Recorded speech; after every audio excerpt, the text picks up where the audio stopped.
welcome to Lesson 1 in the Sing It Out YouTube channel.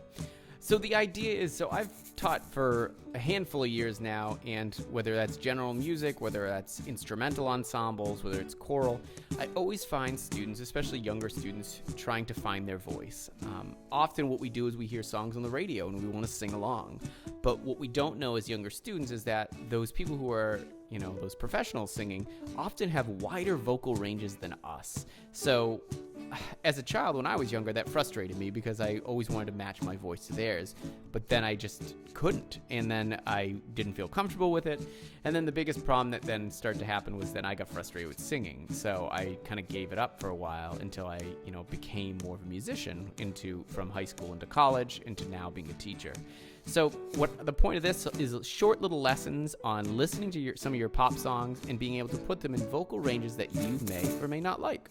So, for example, the next thing here is to talk about vocal ranges. So, for myself, I'm an adult male, and I fall kind of between a bass and a tenor. I'm not really designated truly as one, where a lot of us fall. If you're a younger student, if you're in elementary school watching this, you're probably falling in a higher vocal range than myself. So, we'll have to play around with keys that I don't sound great in, but you might sound fantastic in. If you're a student that's in middle school with a changing voice, or if you're in high school and you're a male or female, your vocal ranges as well will be different based on that, just on how your voice is developed too.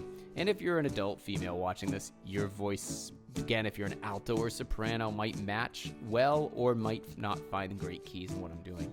So the idea is each week I'm going to take a tune. I got my camera here that lets you see some of the stuff happening on the piano as well that we'll jump into in a minute. And we also will take a look at changing the vocal ranges and how we can do that. So let's get to it.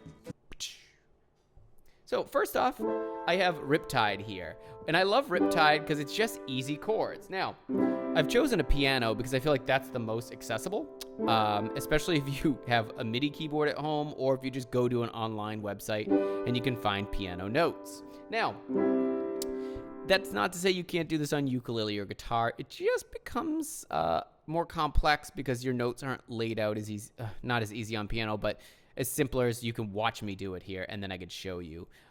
You could always use a capo on guitar. I always say that professional guitar players laugh at the thought of capos, but the average person loves a capo because you could play the same 3 chords, throw capo on, and change them. But anyways, I digress. So what we're going to take a look at is how this song sounds unchanged. Now, I went just to Google, and I said, give me chords for Riptide, and it came up with different versions. What you're going to notice is the different versions are tied to different chords. Whatever comes up at the top of the list is usually the original, and then version whatever, 5, 7, 8, 12, 2, is usually the most common one used. A minor, G, and C. So if you're listening, here's Riptide in this key. I need to know my starting pitch, which is here. So go, ooh, or ooh. You want to find that note. And it goes like this. I was scared of dentists and the dark.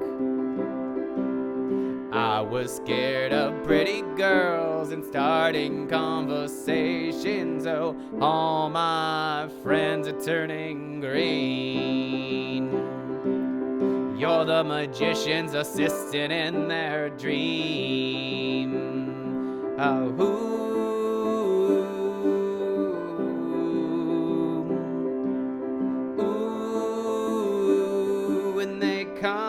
unstuck. Good. So we're just doing verse 1 pre-chorus here. Now, I know because everyone stops and goes, ow, I love the chorus. It's a great chorus. But if you could do what I just did, we'll play around with it. We'll get to it. So now, step 2. Let's try it in a different key. So luckily, you got me here that can assist you with keys and chords. So for example, if I move it from here, I'm going to take it from A minor. Let's move it up to C minor. Now, it doesn't always mean if you move it up, you'll sing higher. You can bump your voice into different octaves, which we'll talk about in the next key in a second. So now if I change one chord, I have to change them all because I'm displacing what key I'm playing it in. Now, if you don't know much about guitar or piano, that's okay. You could just use this as a sing-along YouTube channel. So when I go through this, you get the right idea. So I have C minor, I have B flat major, and I have E flat major. So those are the chords that I'm using here.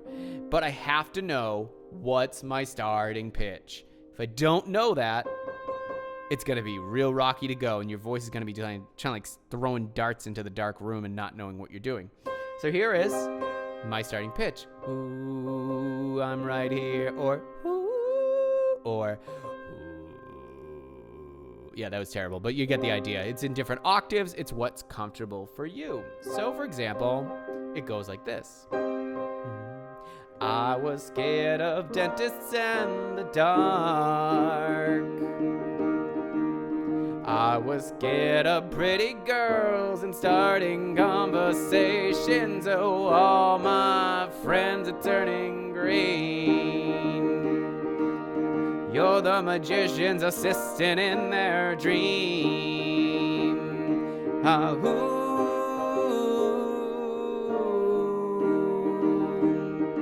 Ah, ooh. And they come unstuck. Yeah, a little flub on the chord there, but you get the idea. So now I've taken my voice and I've shifted up a little bit. And notice that the later I get in the song, songs typically go like this. I'm going to start here, then my voice has to move up. And then by the time you hit the chorus, usually that's the big highest moment of the song, depending on the song. Every artist is different, but I'm talking in general. So now let's take it one more time. Let's move it up from C major. Let's go to E. E minor is here. So we got E minor. So if you're looking on my phone there, you can see that where I'm playing here. We have E minor. We have D major. And then we jump down to G major. So now, again, different chords. This is going to start to get a little out of my range, maybe better in some of your other ranges, depending on what you're looking for. So here's your starting pitch, or your starting pitch. And in a minute, I'll talk about jumping octaves. So here, I'm going to start here. I right there, good. I was scared of dentists and the dark. I was scared of pretty girls and starting conversations. Oh, all my friends are turning green. You're the magician's assistant in their dreams.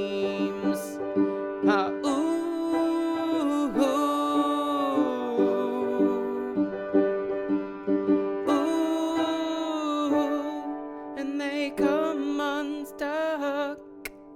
So you could tell, as I'm up there, it's kind of starting to top out. I can feel it in my throat. I don't want to pinch. I don't want to squeeze. I want to just be relaxed as I'm trying to move the air through my vocal cords. But now, let me do it again, but let me do, instead of here, I'm going to move my voice down. And this is a little trickier. I don't often sit in my low range too much, but here we go. So I would be, instead of I'm going to go I. So I'm singing down here right now, and it's going to go like this. Ready?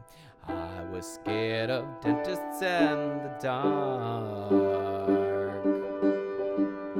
I was scared of pretty girls and starting conversations. Oh, all my friends are turning green. Oh wait, I lost my words there. You're the magician's assistant in their dreams. Ooh,